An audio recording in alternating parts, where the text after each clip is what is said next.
Welcome to Peace is a Choice, the podcast where we explore how conscious awareness can help us cultivate inner peace and transform our lives. I'm Natasha Wallace, and in each episode we'll hear from guests about their personal journeys, the challenges they've faced, and how they've found greater levels of peace in their lives and positively impacted the lives of others. Today, I'm joined by someone who has spent the last few years helping business leaders rethink what truly drives success, based on a fresh and, some would say, disruptive approach. Paul Spiers is the founder of the new P&L Brand Purpose Institute and works across the UK, Europe and Australasia to help leaders embed values and clarity of purpose into how they operate, not just as a branding exercise, but as a way to build more resilient, responsible and engaged companies. Paul is also the host of the new P&L Principles and Leadership in Business podcast, where he speaks to guests about purpose in business. In fact, he's spoken to nearly 260 entrepreneurs, executives and changemakers over recent years.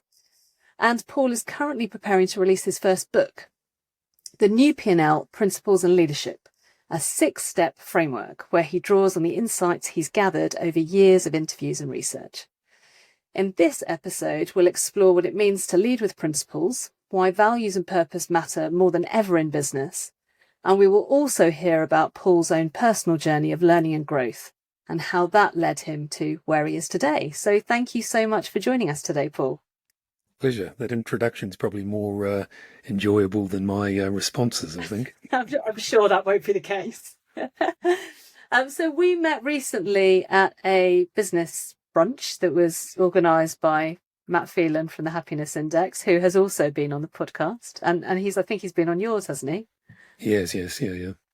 And we just happened to be sat opposite each other. I was thinking the other day that if we hadn't have been sat opposite each other, would we be here today? So I always think that sort of serendipity is lovely, isn't it? Because we had the opportunity to have a bit of a chat, and then of course we met up in my favourite services, Gloucester Services in the UK, which is basically a big, huge farm shop, isn't it? It is, yeah. A couple of weeks ago. Yeah, really gorgeous place. And we were able to continue our conversation. And what was very, very noticeable about the couple of hours we spent together was that we went deep pretty fast. Yeah, it was for 9 o'clock in the morning, it was a fairly wide-ranging conversation, I think. It was great. It was good. Absolutely. Yeah. But also, don't you find sometimes you will have a conversation that just is deeper than usual, or that triggers some new thinking or some new insight, or, you know, evokes some emotion that you weren't even expecting to happen. Yeah, and I think that comes down to the point you made around serendipity, and serendipity sort of leads to curiosity, doesn't it? If you're listening with intent and conversing with real intention too.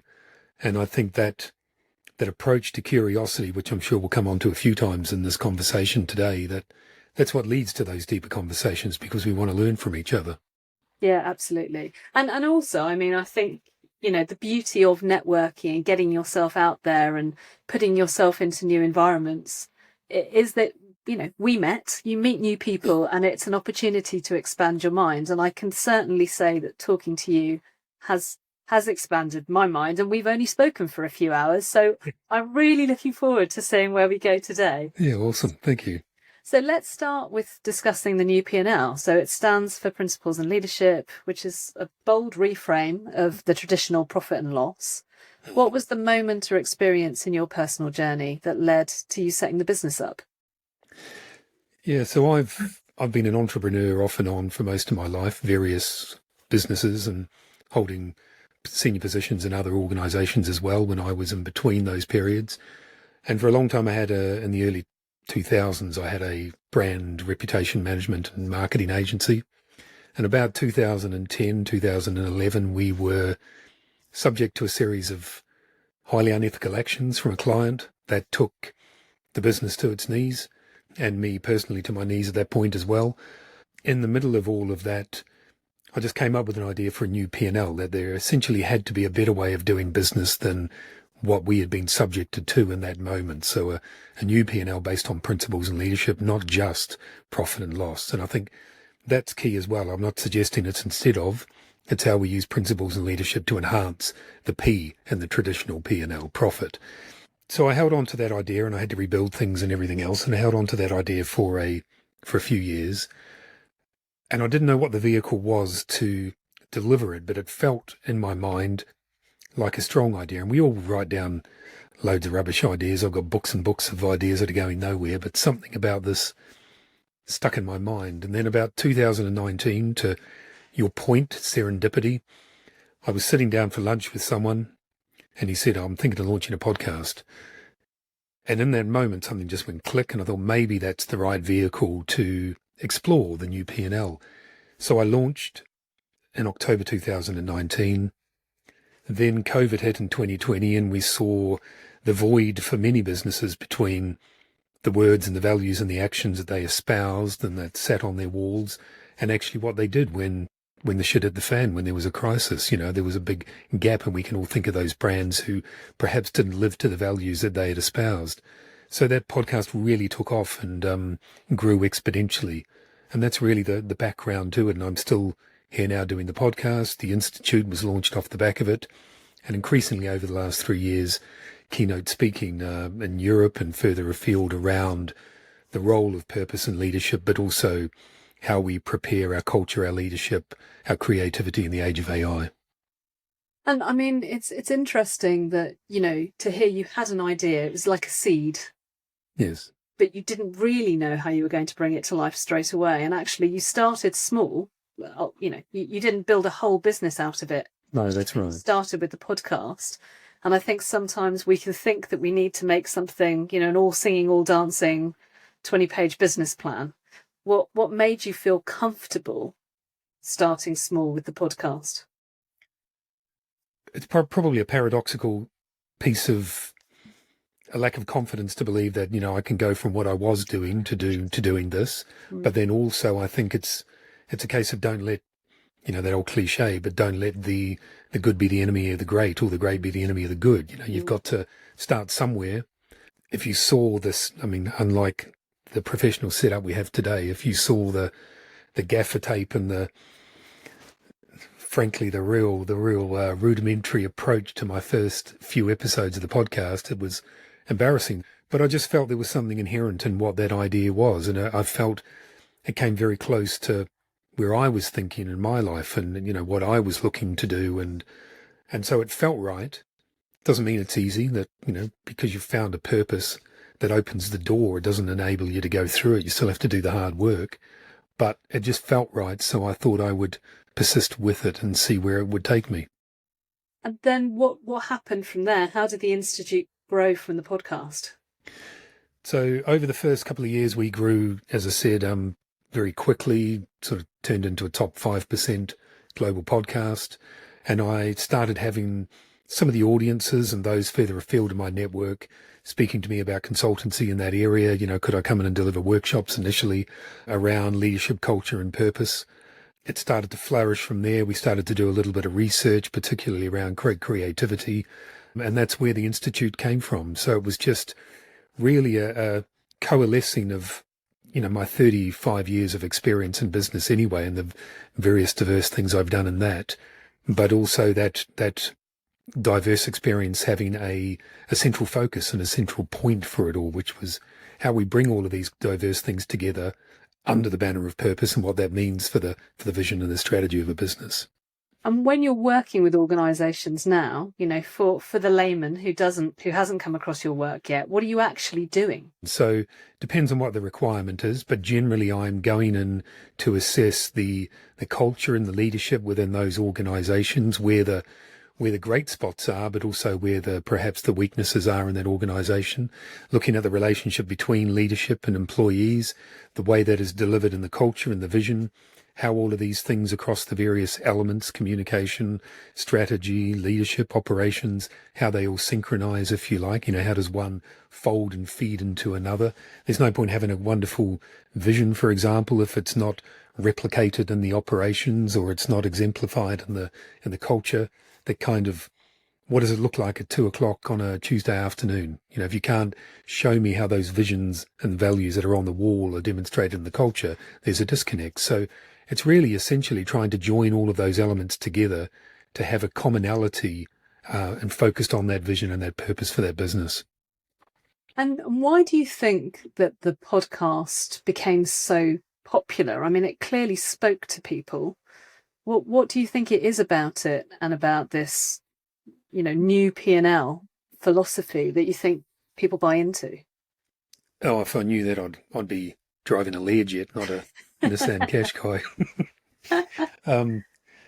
I guess there was a timing element to it. As I said, it came on the other side of COVID, and then we saw lots of businesses not walking the talk through COVID and actually not looking after customers and stakeholders and employees the way they should have. Some did, some didn't.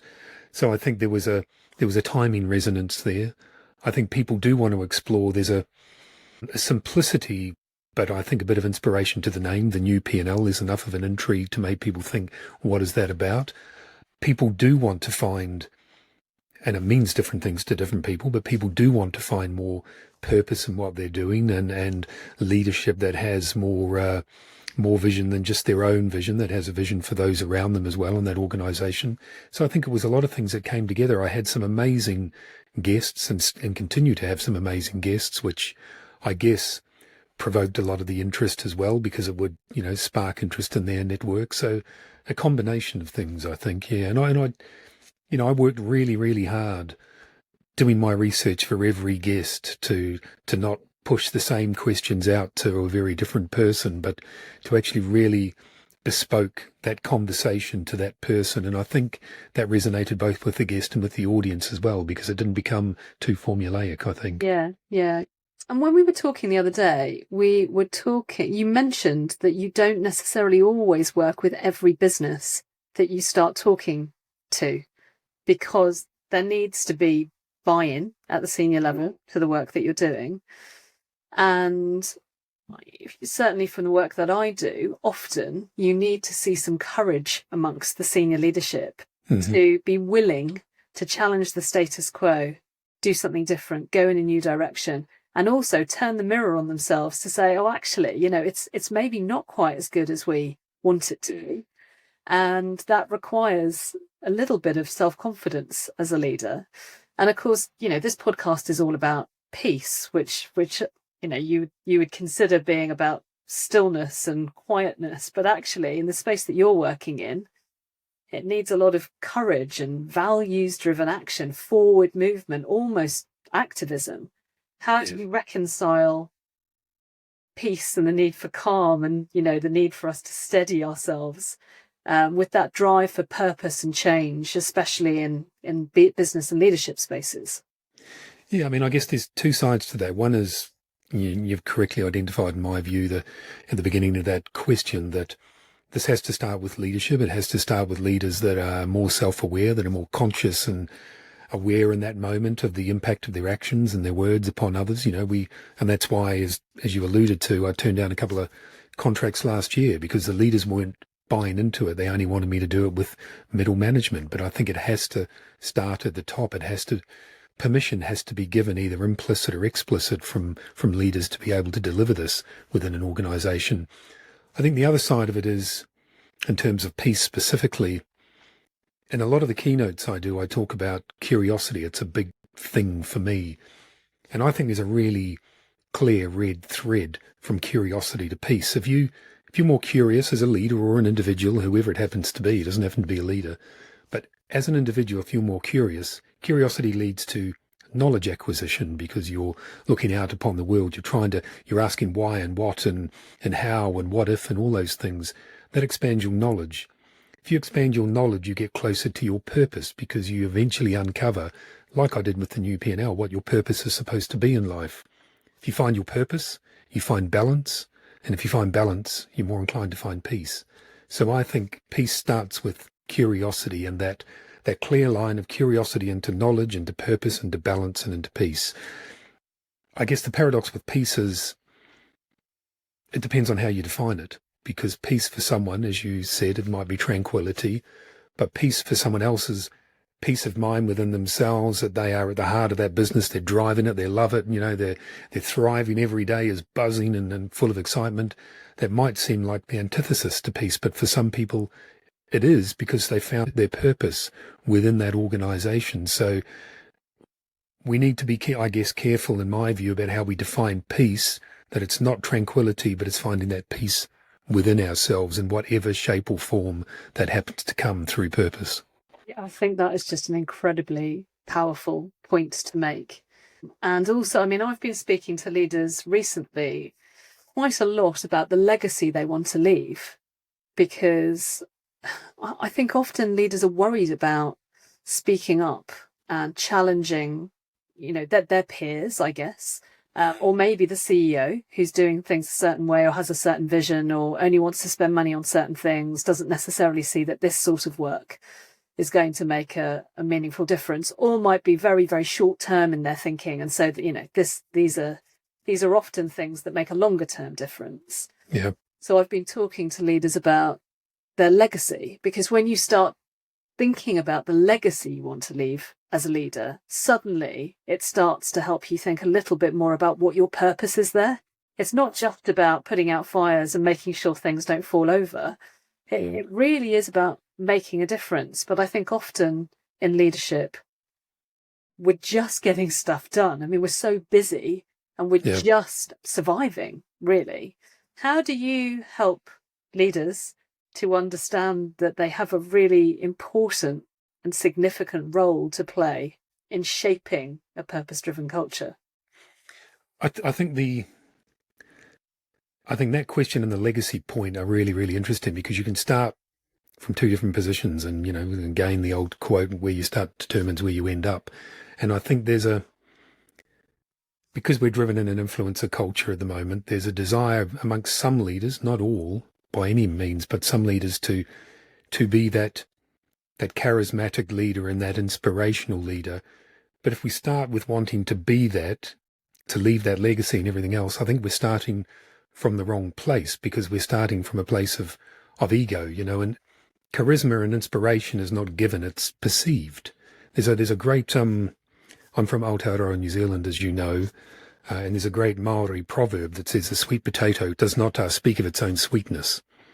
And I think that applies to leadership as well. It's not about starting at the beginning, how do I become an inspirational, a charismatic, a legacy-led leader, but actually, how do I coalesce people around me in a purpose that is bigger than my own self-interest?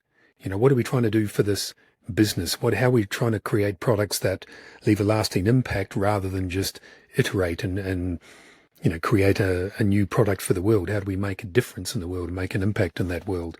So I think if we start with the legacy needs to be focused on the organization and what we are collectively going to leave behind. What does that vision look like for that organization that is outside my own self-interest as a leader? Actually, what are we trying to leave as an organization? And then how can I contribute to that as a leader by bringing people around me, by, again, that permission-led leadership, enabling people to be as innovative, as creative, as self-responsible as they need and can and should be, supporting people when they can't, encouraging that culture of collaboration. It can't be about me. That legacy has to be focused on the organization and the contribution I make, rather than that kind of legendary leadership that some of us seem to want to move towards because of that, that sort of celebrity status of some business leaders, I guess.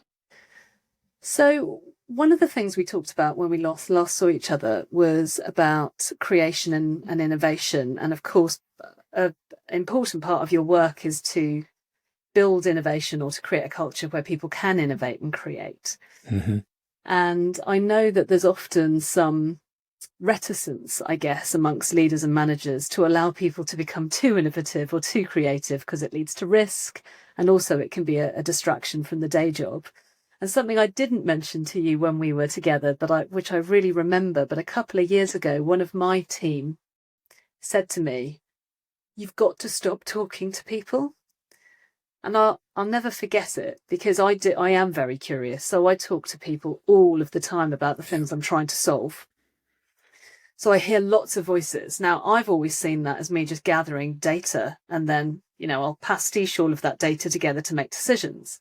But from her perspective, I think she saw it as being a distraction. She said, look, do you know what or a threat? Or a threat. No, actually, yes, on reflection, it could have been a threat. So, I mean, she was basically saying to me, look, you know what you're doing. You don't need to keep on talking to lots of other people. Just get it done and just decide on what you're doing and stick with that route. Whereas I've just never been that type of person. But I think it's quite an interesting human reaction to change. Yeah. Where we're sort of constantly trying to, I think it's a very primal instinct, isn't it? We sort of want things to stay steady and stable, or at least for periods of time, we'd ideally like things to stay steady and stable. How do you deal with that, where you're going in and saying, well, let's innovate, let's change things, let's make things better and different? There's a myth, I think, that in order for us to be creative and innovative, we just need the freedom, which is to your point, really, that, so there's this fear, I think, amongst management and leadership that if we open up that opportunity, everyone goes crazy and, someone's painting pictures in this room, someone's playing with Play-Doh in the other or whatever. But creativity needs, or innovation and creative thinking, which is the process that leads to innovation, needs both freedom and a framework. So we need the ability to have that freedom to come up with those ideas. But ideas are redundant without action. Intention is great. Ideas are wonderful. Intention is great, but it's only action that delivers. In order for action to deliver, it needs a framework. So unfettered creativity within an organization isn't always wise. But if we can create frameworks, which is what I try to help businesses do, to both release that creativity, but also ensure that it gets through the iteration process, through the testing process, and actually delivers something tangible, then I think that's where the solution is. Because I think the other side of it is, if we just open it up to creativity and people feel brave enough or bold enough to put their ideas forward, and it is brave and bold when you're a young person or a person in a starting role and you've been invited to give your ideas forward, we can't forget at our age and our level that actually it does take a lot of courage to do that. And if those ideas come forward and they don't go anywhere, then it's actually worse than not opening it up as well, because it becomes performative. There's that business, they're talking about creativity, they talk a good game. I gave up my best ideas and nothing went anywhere, So I think critical to that whole process is a framework to ensure that when we release that curiosity, we encourage that creativity, that actually there's a framework to deliver action and products and to ensure that those ideas have direction, they go somewhere. At the same time, I think there's this whole thing around ideas coming perfectly formed, and they don't. If you think about a potter and she or he picks up a lump of clay, that's an idea. That lump of clay is the genesis of an idea, and most of the ideas that we have are that lump of clay, but we have this expectation that idea should come fully formed. But actually what the potter does, or in collaboration with everyone else in business in that context, we shape that lump of clay into something beautiful. And then sometimes we get 2/3 of the way through it and we don't like it, so we squash it back down and we shape it back up again. But eventually we come up with that idea collaboratively through the organization. But it had to start with a lump of clay. And I think, again, because of the speed of business and the desire to just get something out and get it done and move on and do something else, and we've got to get shareholder value and blah, blah, blah, there isn't a lot of consideration given to the fact that those ideas will not come fully formed. They will come as a lump of clay, and it's our responsibility within an organization to take that idea, the genesis of that idea that someone's proposed, build that framework around it, see what else might work, bring in other ideas and diverse life experiences and thoughts and business experience and wisdom and what's worked and what hasn't. And for the people who have been there for 30 years, asking someone who hasn't with a fresh set of eyes, what is that real solution to the problem? Shaping those things together and coming up with that idea together. Don't just think, well, it's a lump of clay, it didn't work, that's it. Creativity doesn't exist in the business. It's not an exact science, and it takes effort and it takes commitment and it takes resource. But the alternative is it also takes commitment, effort and resource to manage a company that's declining and failing. So what do you want to apply your effort, resource and commitment to? managing decline or managing innovation. It's such an interesting point that you make, and the lump of clay and how that sort of can look one way and then you squash the whole thing down and start again. Because I think a lot of us live in fear of squashing the clay back down again. It's starting all over. I was having a conversation with somebody yesterday about my conscious leadership journey. So I've been doing conscious leadership for like 8 years now. And it was the first time that these words ever left my mouth. So it was quite interesting to hear myself say it. But I said, I spent the first few years learning about my own model.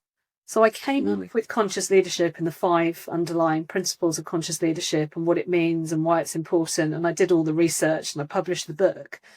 But then it took me years to actually learn how to properly apply it. And I'm, 8 years later, it's morphing all of the time. And of course, it's morphing into this much wider personal transformation idea around peace. Peace is a choice. And, of course, the podcast is of that name, and the new book will be of that name. But actually now I'm looking at developing leadership programs built around calm leadership, peaceful leadership, how you can build and nurture organizations that feel like safe, thriving places to be through a slightly different lens. But that came through years and years of conscious leadership work and absolutely trying that in lots of different guises. And actually, to some extent, I did take the clay and I built it into something, and I have sort of almost like knocked that back and rebuilt it many times, and I'm literally in the process of doing it again in probably the biggest way that I've ever done it. We've got to be really careful to not see that as failure. 100%, because the brain that you have and the thinking, the experience and the wisdom you have today is not what you had when you started this journey. So of course things should evolve because they evolve with your own learning. And exactly the same thing is happening with the new P&L. We don't want to be pushing out the same thing year after year after year. What would that demonstrate? It's antithetical to what we're trying to achieve, which is consciousness, which is always being conscious of yourself in that moment and how you learn and you grow. To roll out the same old program for 8-10 years or whatever is antithetical to that, to the very rationale that you and I exist. Yeah, fair point. Well said. Another thing that happened when we were together a couple of weeks ago is that you asked me a couple of questions that actually floored me. I mean, really stopped me in my tracks. Questions or observations as well that I hadn't made about my own life, because because we went deep quickly, we obviously were talking about our own personal journeys to some extent, and it really did speak to the power of reflecting on your own personal journey, but also having somebody who asks you a question that you've never necessarily thought about before, or it gives you another opportunity to revisit it. And I wanted to take the time to do that today, because we touched on your personal journey when we were together, and I know that you've been on a big journey. Can you tell us a little bit about it and the challenges that you've faced, and what you've learned from that journey that shaped your life view? Yeah, I mean, I think just before I do, I'd probably say that everyone's got that journey, haven't they?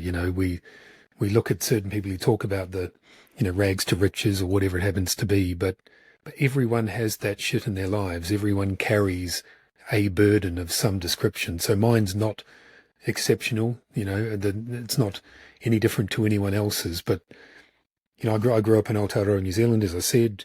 There are very few books that we had I was one of 7, and there were very few books in our house, and for various reasons. And I think the story I told you, I won an encyclopedia when I was 7 years old in a local raffle. And that was the only book I had at that point. But that book entirely changed my life, because it opened my eyes, literally and figuratively, to the world. My curiosity was sparked. I wanted to learn more and more and more. And everything I think I've done since. And when I launched the new P&L, which I feel is, and it's probably another point actually, I didn't launch this till I was 51, 5 years ago, and this is my entire life's work coming together in my head, but it took me to 51 to figure it out.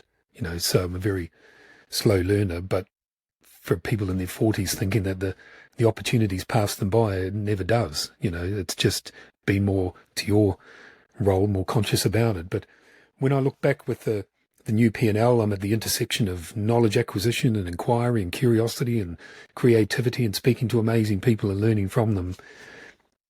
And I look back to that 7-year-old kid, I can draw a direct red thread back, to what that book gave me and everything that I'm doing now. But it took me another, 42 or 3 odd years to get from that point to there. But conversely, everything I've done in my career, and it's been a very, very, very diverse career. I was a pastry cook's apprentice at 15, and there's been loads of different things since before I found, the marketing agency I did and so on.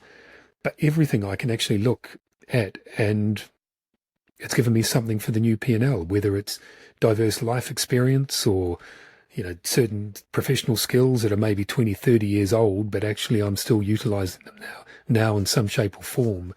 So I described it to someone the other month as, I think, for my entire career, I was standing in the right field, but looking the wrong way. And when I turned around, when I launched the new P&L, I turned around and realized I was supposed to be running for the other try line. So the correlation of skills and the combination curation of skills were all there, but I just couldn't quite see where I was supposed to be. And the new P&L made me turn around and realize I was going that way, not the other way. Yeah, I mean, that's pretty profound. And it's also making me wonder about the role that your sort of unique talents and gifts play in all of this. And I know you're probably one of the most humble people I've ever met. So I'm not necessarily suggesting that you, like blowing your own trumpet, but certainly in the work that I do, everybody's got these unique talents and gifts, and the more that they connect to them and realize that they're there, then actually the more aligned they become. What talents and gifts or characteristics, I guess, do you have that now support you in the work that you do? Pass. I knew you'd say that. To your point on everyone having those unique characteristics, that's something I think leaders forget, that, we look at an organization and we think our organization is largely the products or the services we sell. That's our unique identifying point. But if we're really honest with ourselves, most of the services most organizations sell or products pretty much like the others. And even those that do have some unique features, I don't know, the, mobile phone or whatever, most of those features we don't even utilize in many of these technologies. So actually the real unique proposition within your organizations is the unique combination of people, life experiences, thinking, creativity that exists within that organization at any given point in time, because no other organization can replicate that, because those people cannot be replicated in another organization. The one down the road's got the same, the one down the road's got the same. So how do you tap into that unique set of attributes and characteristics and skills and creativity and innovation that exists just beneath the surface? How do you cut into that veneer, and actually release all of that? Because it's not the products and services, it's the people, but you've got to be able to create frameworks to release that uniqueness. And we don't, we're just quite often too busy treating people as automated tools rather than creative geniuses, which most are. Yeah, absolutely. I think you're right. And I also think that we can turn our experiences into our purpose. I mean, that's definitely what happened to me when I had my burnout experience 8 years ago, and then realized, through lots and lots of personal development work, that I'd been through some difficult trials. And rather than seeing them as being, some tragic story, I thought, actually, why don't I just help other people? So, because we all go through this stuff, as you say, we all have been on a journey. We all carry things from our past that were difficult. And some of us get stuck in that, or we don't necessarily know how to process it or deal with it. And it influences the course of our life and the way that we feel and the way we see each other or see ourselves. So, I thought, well, turn the pain into purpose, I guess. And I think you've done a similar thing, haven't you? Yes, exactly. Yeah. Taken your life experiences and turned them into your purpose. But one thing I wanted to talk to you about was self-judgment, because I think when you go through personal trials, there's often a voice of self-judgment or fear, which I think is why we avoid, failure so much. We avoid squashing the clay figurine back down again, because, what does that mean about us in terms of, were we good enough? Did we fail? What have you learned about self-acceptance on this journey yourself, and how has that influenced you?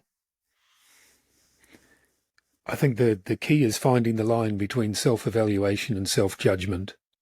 Self-judgment's a negative, self-evaluation is critical for growth, isn't it? And it's trying to figure out, because we're all different, obviously, where that line is for each of us. Where the important and purposeful evaluation sort of tips over into indulgent and very negative self-judgment. And often, again, paradoxically, we don't really know where that is until we're probably in a period of self-judgment, and we're either able to pull ourselves out through whatever mechanism, or we look back on it and think, gosh, actually, I was really hard on myself through that period. But we do, there's no scientific answer to this, because I think we do have to be a little hard on ourselves sometimes. We do have to take personal responsibility for some things, or for our role in things, even if it was a passive responsibility, even if we let it happen to us or weren't responsible enough to address it rather than being the active agitator in it. Some of us still allow ourselves to be in situations. So I think that evaluation of whatever the situation is and whatever wrong has been visited upon you, so to speak, what was your active role in it, and how do you change that to ensure that that doesn't happen again? Yeah, absolutely. Well, to what extent do you think you've had to give yourself a bit of self-compassion over the years? Yeah, well, my dad was a stoic old Kiwi builder, not prone to emotion at all. Right. And when I had a business years ago in New Zealand, and I was bemoaning the fact that, something wasn't working in it or whatever, I would have been in my 20s then. And he just looked up and he just said, if you're not dead, it's not over. And that's his philosophical advice for my life. And I think it's kind of true. Rather than self-compassion for me, it's about how do I take this and move on and move forward and learn. And you've got to be a bit kind to yourself, but equally you do. Sometimes I think, and this might be not a popular view, but sometimes we also sit in it a bit too much. And compassion tips over into excuse, I think, self-compassion sometimes. So sort of circling right back to your point on finding peace, I think, again, that is a challenge for me in my head, because if you find it and you find true peace, where do you go from there for the next 20 or 30 years of your life? Life is an entire, it's a cliche again, but you've got to be learning, don't you? That's the key part of life, to learn, to grow, to not be the same person when you die as you were when you were 20 or 30 or 40, to be more positive, have more wisdom, have more compassion for others, and empathy and understanding and knowledge and all of those things. So if we find peace, what do we then do with that peace? Because it can't be the end of the journey. A lot of people would say that it's an impossibility to reach that point. Well, not an impossibility, but it's sort of reserved for the very few. Maybe the Dalai Lama has truly reached the point where he's at peace all of the time. Yeah. It feels like it's quite a movable feast. And actually, I would argue, going back to your point, that you can't achieve peace on a regular basis unless you're curious and learning. They sort of go hand in hand. It's also context dependent, isn't it? You can have peace now, but something may upend your life, and then, that's finding peace again through that. So, but that should be, same as transformational leadership. You don't become the transformed leader the recognition is in the journey that you're always, or the fact that you're always on that road towards becoming a transformational leader. You don't ever get to the end of it. And I guess it's the same for peace. How do we find where we're always challenged? The world isn't static, as you suggest. We're always put into situations where we may have been good yesterday and it's difficult today for whatever reason. So the challenge is to continually find new ways to hack the system, I guess, to get closer to where you feel there is a balance. Yeah, and I think even just the realization that we're all on the same journey and that we're all feeling similar things, and we all have good days and we all have bad days, and that's just a very human experience. I think it's probably quite liberating. Yeah, exactly. Everyone's carrying something, eh? Yeah, absolutely. Well, I mean, if you could go back then to sit with your younger self, what would you say to him about, peace, purpose, and trusting the journey? So Matt, our friend, asked me this on his podcast, and I think I would give the same advice. Surf more and worry less. I think that would be my advice. That's trying to make it my mantra. When we were at that brunch, Matt said that the only reason he'd really started to think about peace was because he was coming on my podcast and he had to get his head around what it meant. Yeah. And that he's started a conversation amongst us as a group around football. I think he plays football, and it's only when he plays football that he sort of transcends all of the madness and actually achieves any level of peace. Do you think it's the same for you when it comes to surfing? It's 100%. I can tell you the first wave I got. I can tell you where it was and how old I was. I can tell you so many moments in my life. If I put aside from the kids, let's say, some of the best moments in my life are sitting out the back surfing. Now I do surf with the kids as well, so they've become part of that memory on that side as well. But sitting out the back of waves, with friends, and perfect days or really early mornings and catching great waves, and that is where my peace is found, because there is actually there's a very meditative spiritual element to surfing when you're sitting out the back and you're one with nature, and then it's punctuated by these moments of incredible adrenaline when you catch the wave and get a good wave, get a bad wave, get held under, whatever, but then you pop out the other side, you paddle back out, and then you're sitting out the back again in this sort of semi-spiritual meditative state. So it's the most wonderful thing for me. Yeah, that's where I find my peace for sure, apart from the family. Yeah, of course. And it sounds like there's something about getting out of your head. Yeah. And just being present. Yeah, absolutely. And everything's, if you're surfing or Matt playing football, when you're in that moment, you're just in that moment, isn't it? And that's the important thing. That's what, for me, surfing does. When I have to paddle and catch the wave and get on the wave, you can't afford to have your mind focused anywhere else apart from don't fall off. So it's an incredible focus that I wish I could bring into my procrastinating afternoons of work. Yeah, well, indeed. And of course, they talk about mindfulness and staying in the moment, and that probably is the place where you can find the most peace. But of course, we're constantly darting off to, I've got to do this, and what if this happens? And oh no, that conversation. A final question about your past, really, or your heritage. So you were born in New Zealand.